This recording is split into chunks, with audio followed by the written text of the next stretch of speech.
Hello sa inyong lahat! Maglilinis muna ako habang sasagot sa inyong mga katanungan. Comment ni Jenny Vargas. Hello ate, ask ko lang din po. If galing Kazakhstan, pwede rin po ba makapag-apply papunta dyan? Dahil sa hindi naman Schengen countries ang Kazakhstan, need mo mag-apply ng working visa or tourist visa papunta sa any Schengen countries. Kung itatanong nyo naman kung may alam ako na pwedeng applyan, pasensya na kayo. Ayoko kasi muna mag-post ulit ng mga hiring hanggat hindi pa napapatunayan na legit sila at napaalis na nila yung mga nauna nilang applicant. Sad to say na yung maraming post ko noon na job hiring ay stop hiring na yung lahat kasi mahigit 1 year na ay hindi pa nila napapaalis yung mga nag-apply sa kanila. Kaya gusto ko man kayong tulungan na mabigyan ng pwede nyong applyan ay wala akong maibibigay sa ngayon. Regarding sa tourist visa, ay pwede kayong mag-DIY. Marami naman sa YouTube na video kung ano ang mga kailangan at paano ang mga gagawin. Or maghanap kayo ng travel agency na pwede kayong tulungan. Kaya lang ang mga travel agency ay hindi papayag kapag magsasabi kayo na hindi na talaga kayo babalik pa. Or mag-run away na kayo pagdating dito sa Europe. Ayaw nilang tumanggap ng applicant na ganon.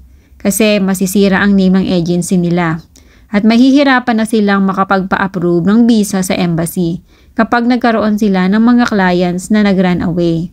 Kaya ang advisable talaga ay mag-DIY or do it yourself. Pero sa totoo lang, kapag marami na ang gumawa ng ganito, darating ang araw na mahihirapan na din mag-apply as tourist ang mga gustong pumunta ng Europe para magbakasyon talaga. Kasi sigurado iisipin na magra-run away din kahit talaga naman ay magbabakasyon lang. Kaya hindi rin talaga advisable ito. Ang legit na gawin ay mag-apply ng working visa sa any Schengen countries at mag-work doon kahit ilang buwan. Or mas maganda, tapusin muna ang contract. At kung talagang gustong tumawid ng Spain, sa France, or Italy, ay saka tumawid kung pwede na. Basta huwag na huwag kakalimutan na pwede kayong lumipat sa any Schengen countries. Basta may visa pa kayo. Lalo kung may TRC na kayo sa kung saang bansa kayo naroon.